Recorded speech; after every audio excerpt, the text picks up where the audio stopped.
인사하겠습니다. 우리는 한 가족입니다.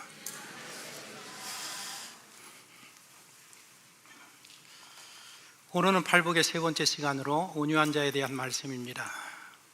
우리 함께 읽어보겠습니다. 온유한 자는 복이 있나니 그들이 땅을 기업으로 받을 것이며. 어떻게 옆에 계신 분이 땅을 받을 만하게 생기셨는지 한번 이렇게 그렇습니까? 감사합니다. 예수님께서 온유한 사람이 땅을 차지한다고 하셨는데 현실적이지 않는 말씀을 지금 하고 계십니다. 오늘날 온유한 사람이 땅을 차지할 확률은 대단히 희박합니다. 우크라이나 전쟁을 보십시오. 힘 있는 러시아가 우크라이나를 침공한 이유가 무엇입니까? 그들의 땅을 차지하기 위해서 침공을 했고 차지했습니다. 차지하고 나니까 이제 전쟁을 더 이상 하지 말자라고 휴전을 제안하고 있습니다.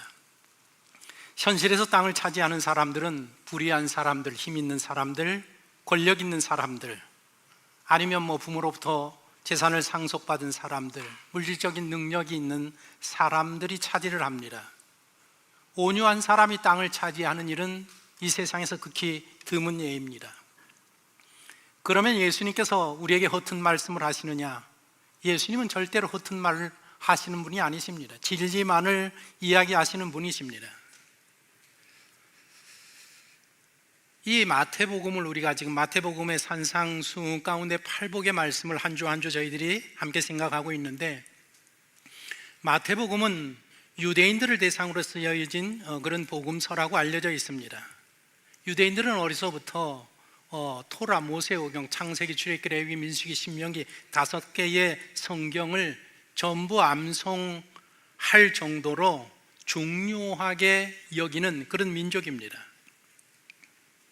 유대인의 랍비 중에 한 사람이 이 모세오경, 창세기에부터 쭉 이야기를 하면서 성경을 보아라. 창세기가 어떻게 시작되느냐? 창세기는 태초에 하나님이 천지를 창조하시니라 라는 말씀으로 시작하는 이유가 있다. 그러면서 성경이 우주 창조에 대한 이야기로 시작하는 것은 하나님께서 이스라엘 백성들에게 팔레스타인 땅을 준 것에 대한 정당성을 이야기하기 위해서 하나님의 말씀을 태초에 천지를 창조하셨다라는 말씀으로 시작했다라고 이야기를 하고 있습니다. 하늘과 땅을 창조하신 창조주, 그분이 세상의 소유주이십니다. 그래서 땅을 줄 권한이 여호와께 있다라는 것을 이야기하고 있습니다. 땅의 소유권에 대한 주장은 유대인들은 다른 민족과 다른 생각을 하고 있습니다. 일반적으로 토지 소유권에 대해서는 대개 나라들이 그 땅에 정착한 역사적인 그런 영광성, 그리고 정복했다든지 국제적인 합의가 이루어졌다든지 이런 것들을 내세우면서 토지 소유권을 주장합니다. 그러나 유대인들은 그렇게 생각하지 않습니다. 하나님의 말씀으로 결정이 된다라는 겁니다. 창세기 1장 1절이 태초에 하나님이 천지를 창조하시니라는 말씀으로 시작해서 2절, 이어지는 2절을 보면 땅이 혼돈하고 공허하며라는 말씀으로 이어집니다. 최초에 하나님께서 이 세상의 경영을 시작하실 때에 땅을 만드셨습니다. 그리고 그 땅 위에 짐승들, 초목들을 만드시고 에덴 동산을 이루어 놓으셨습니다. 그리고 사람을 창조하시고 그 사람으로 땅을 만드신 하나님의 뜻을 이루게 하셨습니다. 하나님께서 땅을 만드신 중요한 이유는 사람들로 하여금 그 땅을 다스리게 하시기 위하여서 창조하셨습니다. 덮어놓고 땅을 만드신 게 아닙니다.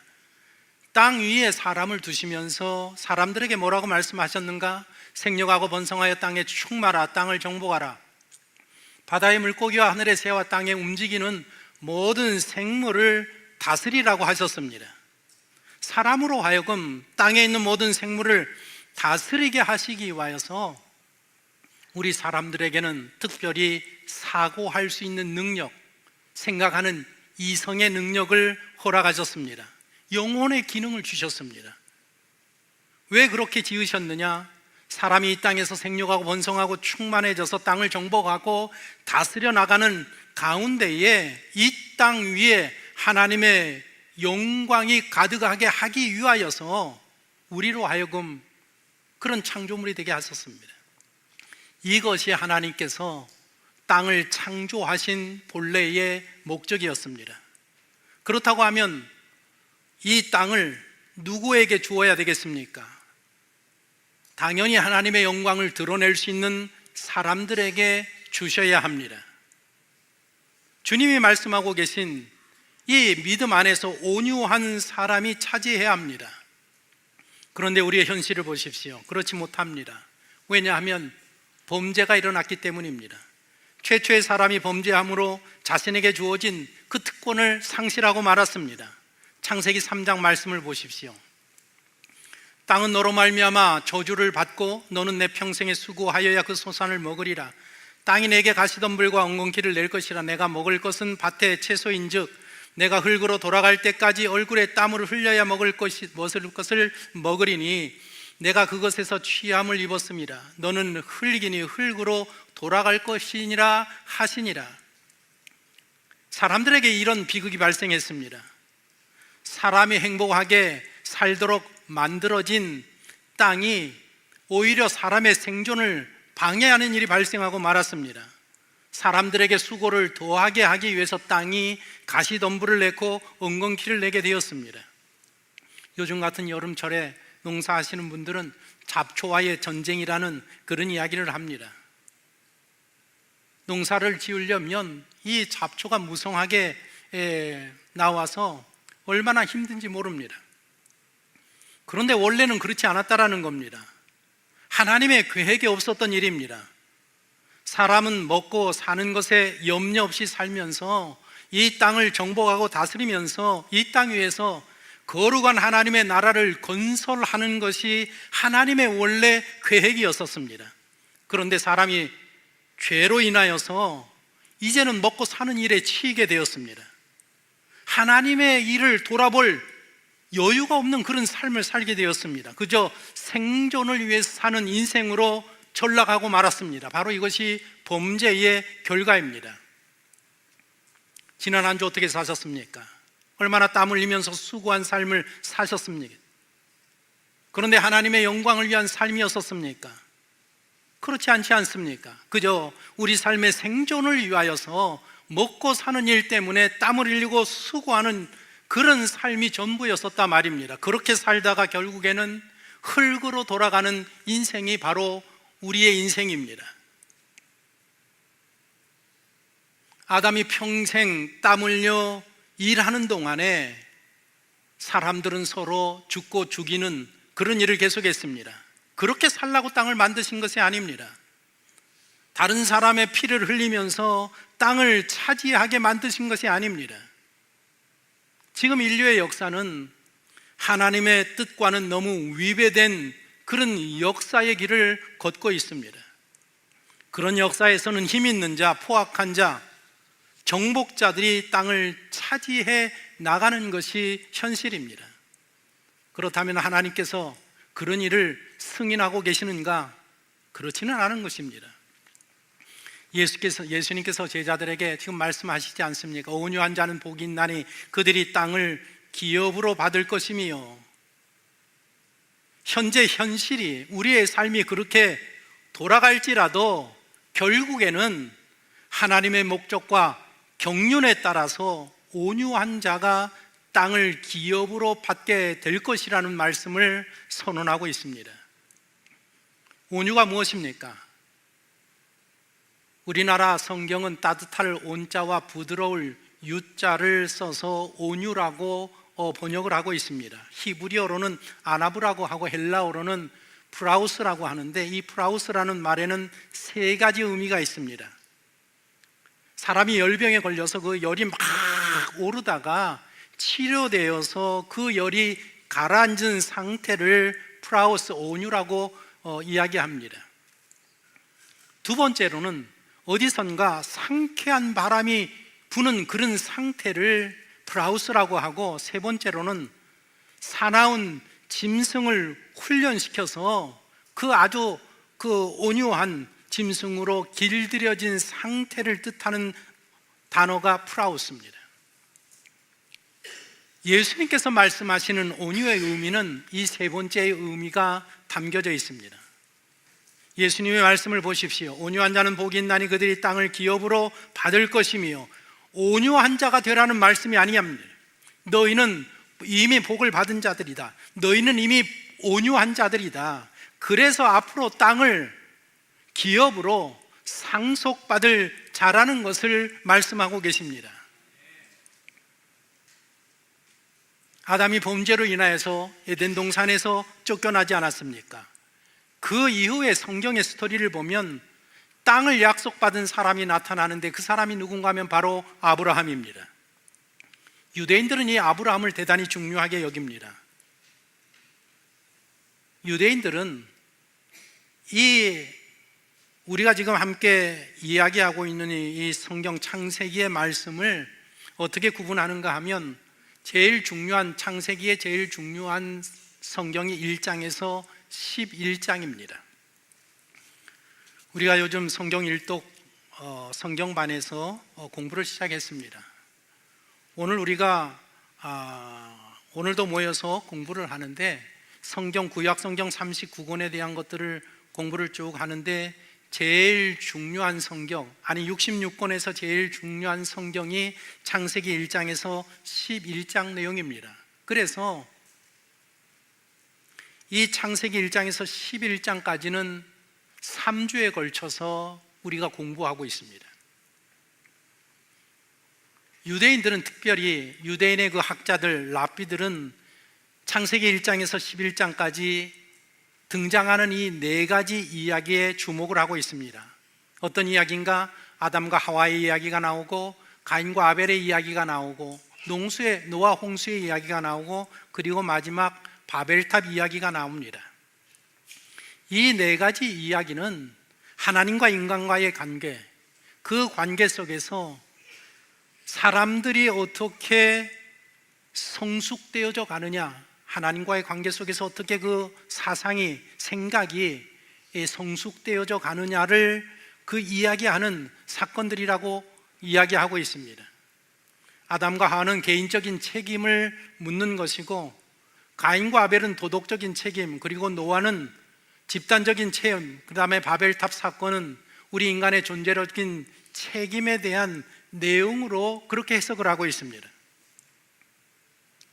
12장에 넘어가면 아브라함을 부르신 이야기가 시작되어지는데, 이 아브라함을 부르시는 이 이야기가 성경 66권 중에서 제일 중요한 분기점이라고 그렇게 이야기를 합니다.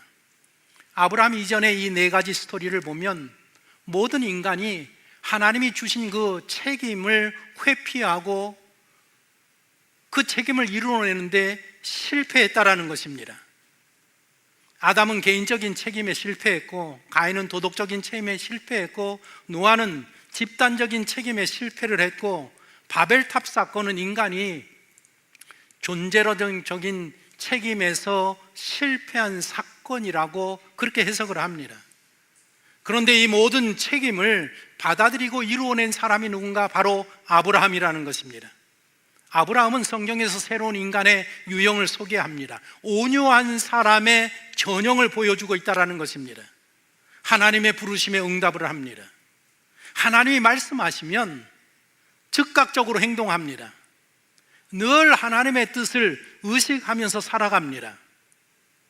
이 아브라함과 함께 새로운 신앙이 이 인류의 탄생을 하게 됩니다. 즉, 책임 있는 신앙을 우리에게 보여주면서 오늘 우리 모든 성도들이, 하나님을 믿는 사람들이 하나님 앞에 사는 것이 무엇인지를 보여주는 인물이 아브라함이라는 것입니다. 하나님께서 아브라함을 부르시고 최초로 하신 약속이 무엇인가 하면 땅을 주시겠다라는 약속입니다. 같이 한번 읽어봅니다. 여호와께서 아브라함에게 이르시되 너는 너의 고향과 친척과 아버지의 집을 떠나 내가 내게 보여줄 땅으로 가라. 하나님이 줄 땅으로 가라. 새로운 에덴 동산을 약속하고 계십니다. 그것을 향해 나가라고 말씀하십니다. 그리고 그 다음에 두 번째 땅을 약속받는 장면이 나오는데 바로 조카 롯과 헤어졌을 때입니다. 하나님의 축복으로 재산이 많아졌습니다. 가축들이 많아졌습니다. 그래서 아브라함의 목자들과 롯의 목자들이 영역 다툼이 일어나게 됩니다. 그 모습을 보면서 아브라함이 조카를 불러서 선택권을 부여합니다. 네가 좌하면 내가 우하고 내가 우하면 내가 좌하리라. 그렇게 지역을 양보하면서 하나님이 나타나시는데 두 번째로 그에게 땅을 약속하십니다. 아브라함아, 잘했다. 양보한 거 잘했다. 너 눈을 들어서 동서남북을 바라보아라. 보이는 이 땅을 내가 너에게 다 주리라. 영원히 너와 내 자손에게 주리라고 두 번째 약속을 하십니다. 그렇게 아브라함에게 총 5번 동안 땅에 대한 약속이 주어지게 됩니다. 성경에서 온유한 사람으로 등장하는 대표적인 사람들이 누군가 하면 바로 아브라함이고 모세고 다윗입니다. 모세는 우리가 잘 알다시피 그의 온유함이 지면에서 모든 사람들보다 더했다라고 하나님이 그렇게 말씀하는 사람입니다.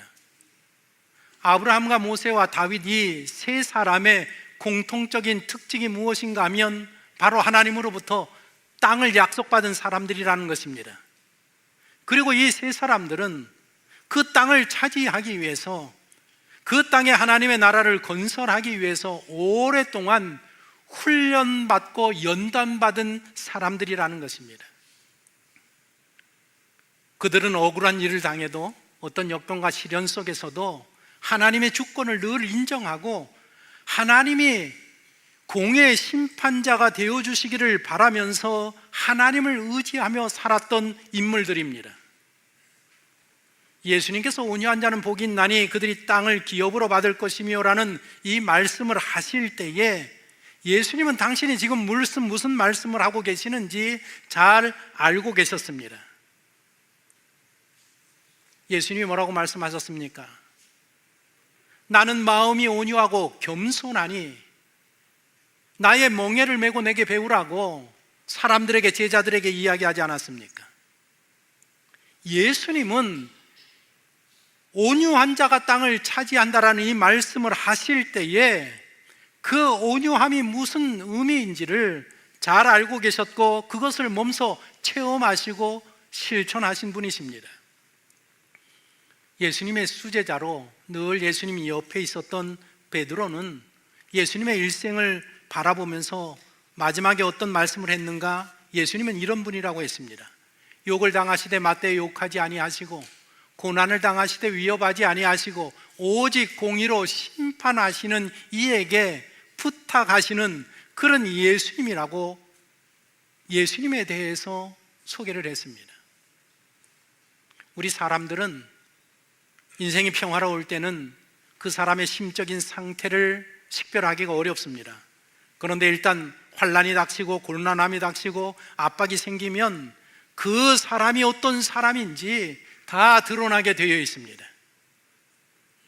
온유하다라는 것은 어떤 상황 속에서도 모든 것을 하나님 앞에 맡기고 하나님이 도와주시기를 바라는 마음으로 하나님을 의지하면서 하나님의 뜻을 이루어가는 사람을 온유한 자라고 이야기하는 것입니다. 예수님은 온유한 사람이 땅을 기업으로 받게 된다라고 말씀을 하셨습니다. 예수님이 이 말씀을 하실 때에는 그냥 하시는 게 아니라 예수님 머릿속에는 구약 39권이 다 암송이 되어 있습니다. 예수님뿐만 아니라 바리새인들도 특별한 신앙을 가진 사람들은 모세오경뿐만 아니라 유대인이라고 하면 구약 39권을 암송하고 있습니다. 예수님이 이미 39권을 암송하기 때문에 온유한 사람은 복이 있나니 말씀을 하실 때에 이미 그 예수님의 머릿속에는 오늘 성경 읽어드린 시편 37편의 말씀이 떠올랐다라는 것입니다. 오늘 시편 37편의 말씀을 보면 무슨 말을 하는가 하면 너희 악을 행하는 자, 불의를 행하는 자들 때문에 너희들 불평하지 말아라, 시기하지 말아라. 끝까지 여호와를 의뢰하고 선을 행하라. 성실하게 살아라. 내 길을 여호와께 맡기라. 말씀하시면서 그리하면 너희가 땅을 차지할 것이라고 이야기하십니다. 37편 9절부터 보시면 이런 이야기가 있습니다. 여호와를 소망하는 자들은 땅을 차지하리로다. 온유한 자들은 땅을 차지할 것이다. 주의 복을 받은 자들은 땅을 차지할 것이다. 의인이 땅을 차지하며 거기서 영원히 살리로다. 여호와를 바라고 그의 도를 지키라. 그리하면 내가 땅을 차지하게 하실 것이라. 세상을 보면 포악한 자, 힘 있는 자, 세력 가진 자들이 땅을 차지한다고 생각되지만은 하나님은 그렇지 않다라는 것입니다. 여호와를 소망하는 자, 온유한 자, 복 있는 자, 의인, 여호와의 도를 바라고 지키는 자들이 마침내 땅을 차지하게 된다라고 약속하고 계십니다. 하나님의 원칙과 경륜에 따라서 온유한 자들이 땅을 기업으로 받게 된다라고 말씀하셨습니다.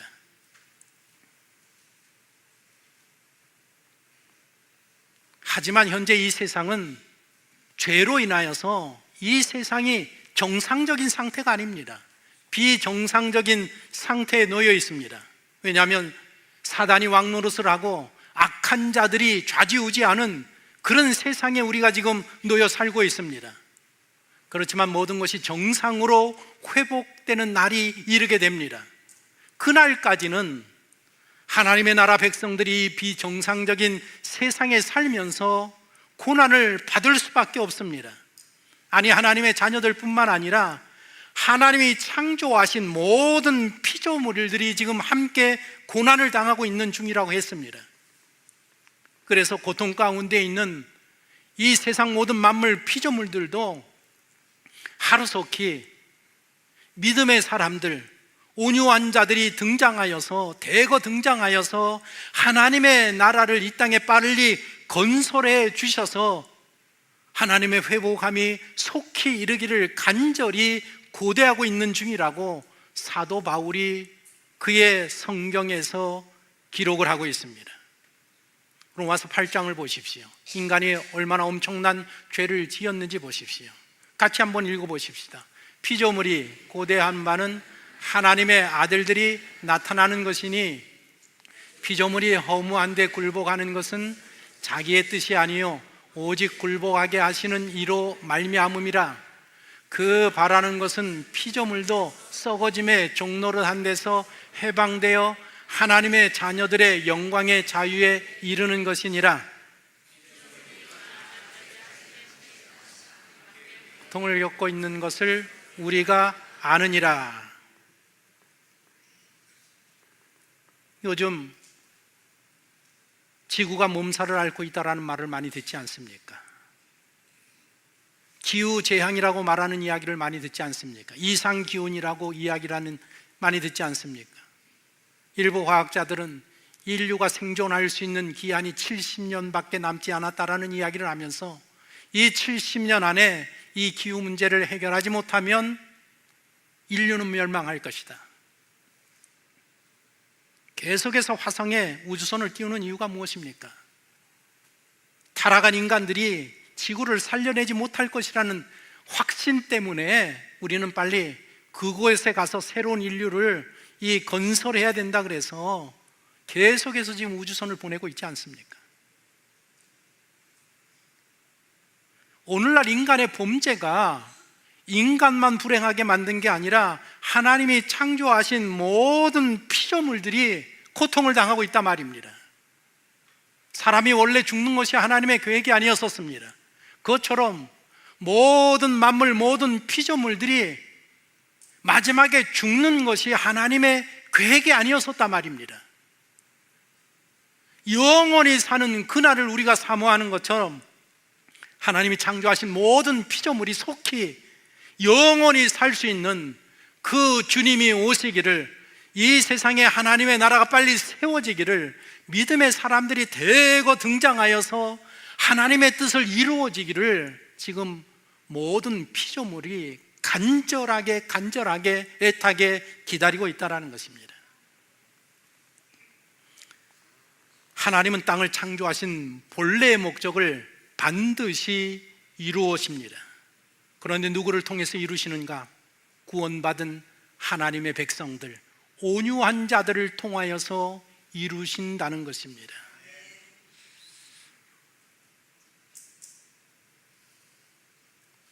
지난주 예배 마치고 식당에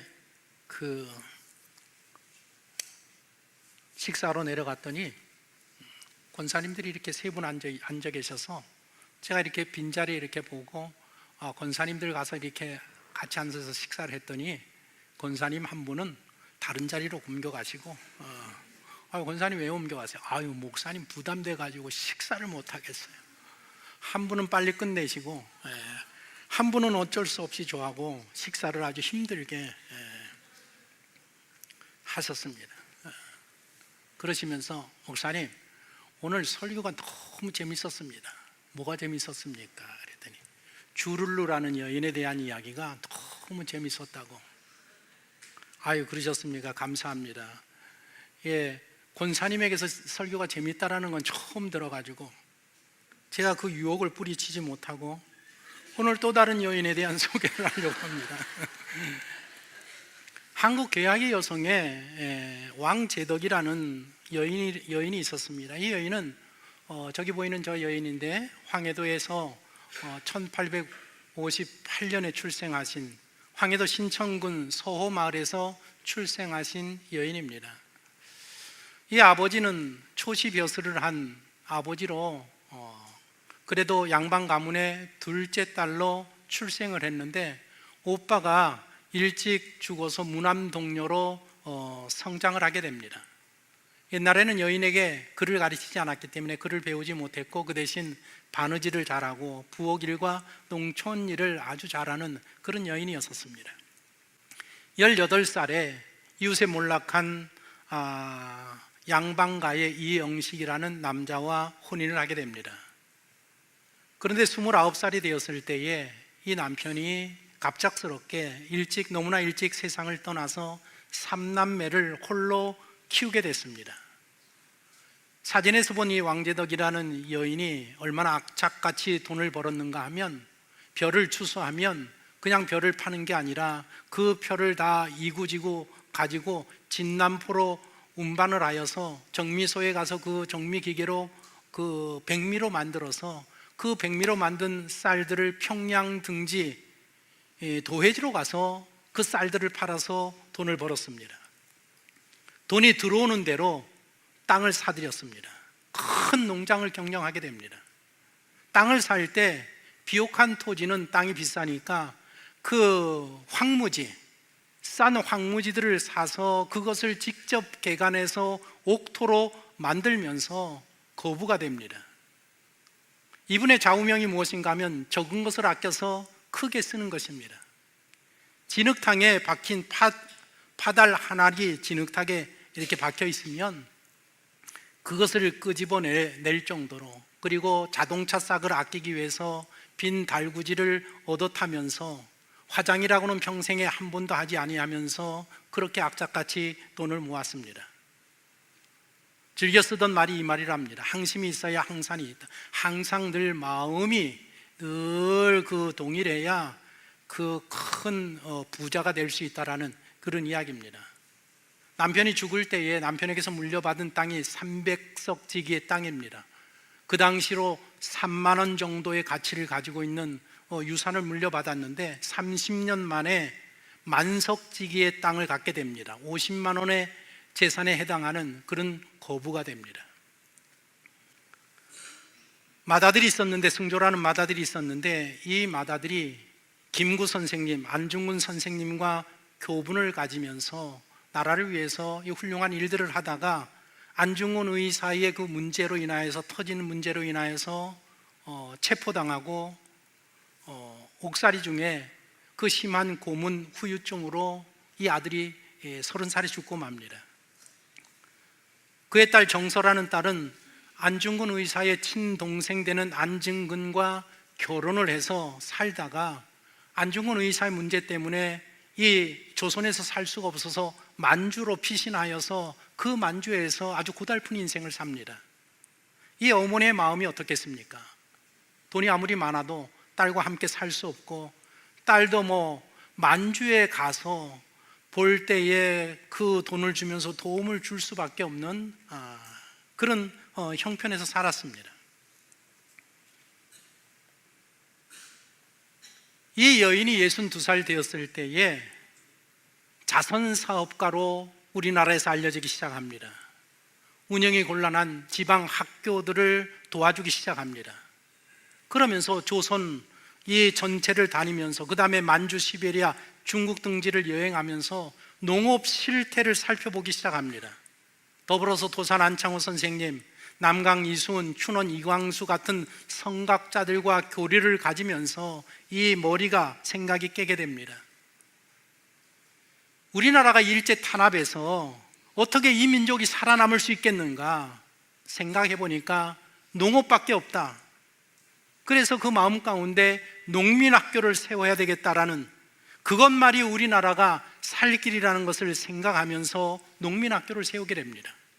불우한 환경에 처한 젊은이들을 이 전문 농업인으로 키워서 덴마크처럼 이 조선을 부강한 그런 나라 민족으로 키워야 되겠다는 꿈을 가지고 이 학교를 세우게 됩니다.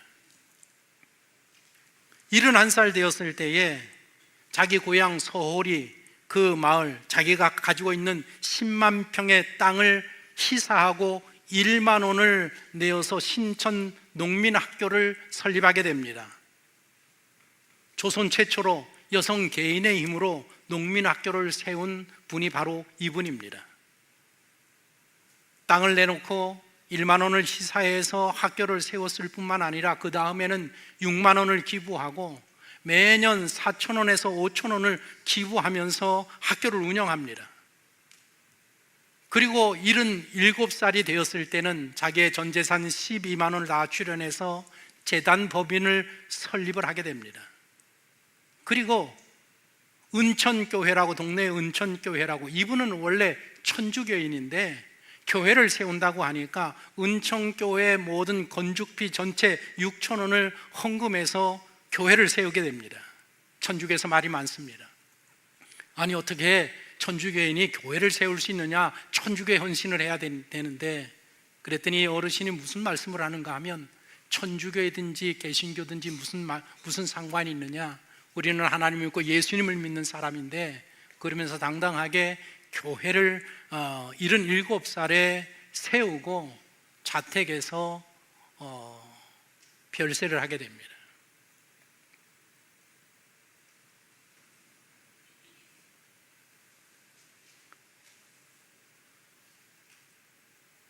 하나님이 원하시는 삶이, 오늘 우리 그리스도인들에게 원하는 삶이 무엇인가 하면 바로 이 왕제덕 여인과 같은 이런 삶이라 말입니다. 성경 창세기에 보면 이 아브라함의 아내 사라의 죽음을 기록을 하고 있는데, 성경에 누가 가장 중요하느냐? 믿음의 조상 아브라함이 제일 중요하다고 하지 않았습니까? 그런데 그 제일 중요한 인물의 아내 사라의 죽음을 기록을 하고 있습니다. 그런데 기록을 하면서 두 가지 이야기를 남기고 있는데, 첫째 이야기가 뭔가 하면 사라가 죽으니까 남편 아브라함이 사라를 매장하기 위해서 그 땅을 구입하는 이야기를 기록해 놓고 있고, 그 다음에 매장을 다 끝낸 다음에 하나밖에 없는 이삭 아내를 찾는 일에 대한 내용을 기록하고 있습니다. 성경에 이런 일들을 기록해 놓았을 때는 일어난 사건이니까 그냥 기록해 놓은 것이 아니라, 그것을 기록해 놓았을 때는 분명히 그것을 통해서 우리에게 가르치시고자 하는 내용이 있기 때문에 기록해 놓은 것입니다. 아브라함이 부름 받을 때에 두 가지 놀라운 약속을 받았습니다. 내가 너에게, 너의 후손에게 영원한 땅을 주리라. 그리고 또 하나는 자손에 대한 약속을 받았습니다. 너는 많은 민족의 아버지가 될 것이다. 하늘의 별과 같이 바다의 모래같이 많은 후손들이 너에게서 나올 것이다. 그런데 사라가 죽고 말았습니다. 하나님 앞에 두 가지 약속을, 언약을 받았는데 아내가 죽었을 때에 땅 한 평도 갖지 못했고 아들이라고는 이 이삭이라는 외아들 하나밖에 없었습니다. 이스마엘도 있었지만 언약의 자손이 아니기 때문에 하나밖에 없었단 말입니다. 왜 창세기에서 이 사라 죽음에 대한 이야기가 중요한가 하면 이래서 중요하다라는 것입니다. 아브라함이 사라, 아내, 사랑하는 아내 매장할 동굴이 있는 밭을 사기 위해서 그 가나안의 해족속과 이제 흥정에 들어갑니다. 밭주인이 에브론입니다. 에브론이 뭐라고 하는가 하면 땅을 사겠다고 하니까 아유, 그냥 제 땅을 드릴 테니까 내 땅에다가 그냥 그 사랑하는 아내를 모십시오. 배려를 합니다. 굉장히 관대한 사람처럼 보이지만 원래 그렇지 않단 말입니다. 그 말씀의 의미가 무엇인가 하면 너는 나그네 아니냐? 나그네이기 때문에 이 가나안의 우리의 땅을 차지할 권리가 없다라는 그런 내용입니다. 안 된다라는 것입니다. 그런데 아브라함을 보십시오. 단념하지 않습니다. 단념하지 아니하고 협상해서 결국에 은화 400세겔을 주고 그 땅을 매입을 합니다.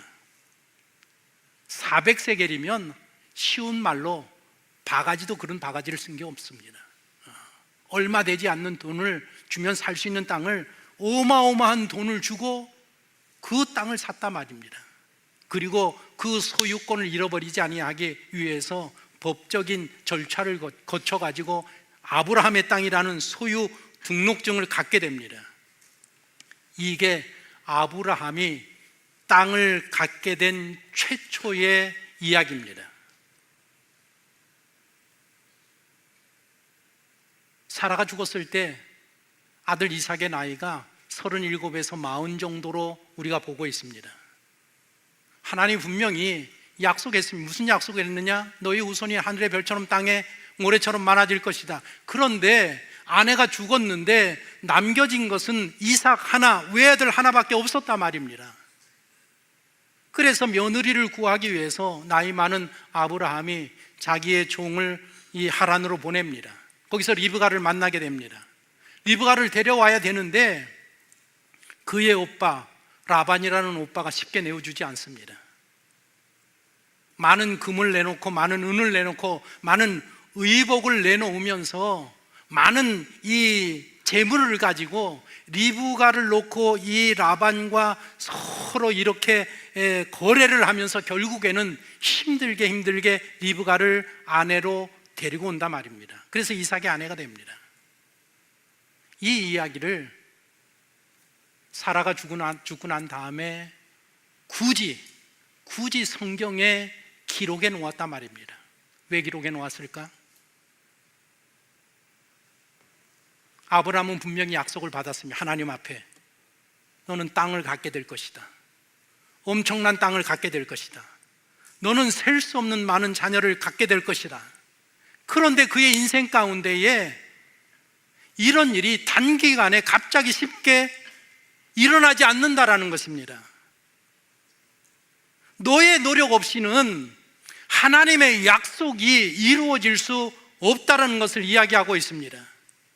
하나님의 언약과 하나님의 약속이 이루어지기 위해서는 우리 인간들의 의지가 있어야 되고 결단력이 있어야 되고 노력과 수고가 있어야 하는 것입니다. 하나님의 약속의 말씀은 약속대로 될 것입니다. 그러기 위해서는 때때로 우리가 우리의 인생을 살아가면서 많은 장애물을 겪게 되고 그것들을 극복해 나갈 때에 하나님의 언약이 마침내 성취되어지는 것입니다. 그래서 하나님의 약속은 온유한 자는 복이 있나니 저희들이 땅을 기업으로 받을 것이요라는 이런 언약을 우리가 받았을 때에는 그 언약을 이루기 위하여서 우리는 믿음의 행동을 취해야 되고 어떤 걸림돌과 어떤 어려움이 있어도 그것들을 극복해 나가는 용기를 가지고 믿음을 잃지 않고 한 걸음 한 걸음 나갈 때에 마침내 하나님의 언약의 약속이 성취될 수 있다라는 것입니다. 거룩한 성일 주님 앞에 나와서 하나님 앞에 예배하는 여러분들은 주님이 말씀하시기를 당신은 복이 있는 사람입니다. 여러분은 복이 있는 사람입니다. 여러분은 여러분들을 어떻게 생각할지는 몰라도 주님은 여러분을 향하여서 당신은 온유한 자입니다 라고 인정을 하셨습니다. 그리고 당신은 마침내 땅을 반드시 기업으로 받게 될 사람이라고 축복하셨습니다. 그렇게 될 줄로 믿습니까? 믿습니까? 그렇다고 하면 나는 하나님이 주신 땅을 기업으로 받을 사람이라는 그 약속의 말씀을 믿는다고 하면 어떻게 살아야 되느냐? 이제부터 믿음으로 살아야 됩니다. 하나님이 주실 줄로 믿고 어떤 환경에 여건과 어려움이 있어도 환난이 닥쳐도 그때마다 하나님을 의지하면서 하나님 내게 새 힘을 주십시오. 내가 자로나 우러나 치우치지 아니하고 주님만 바라보며 내가 한 걸음 한 걸음 나아가겠습니다. 그런 과정을 걸어갈 때에 하나님의 약속은 우리의 손에 들어오고 이 세상에 온유한 자가 하나님의 기업을 차지할 것이라는 기업을 차지하는 놀라운 역사를 이루어내게 되는 것입니다. 이번 한 주 땀 흘려 수고하고 피곤한 삶을 우리가 살 것입니다. 그런 삶 속에서 하나님을 잊어서는 안 됩니다. 그러한 삶 속에서도 하나님을 바라보고 의지하고 하나님에게 내게 약속한 말씀을 반드시 이루실 줄로 믿는 믿음을 가지고 선한 싸움, 달려갈 길을 달려가는 우리 모든 성도가 되시기를 예수 그리스도의 이름으로 축원합니다.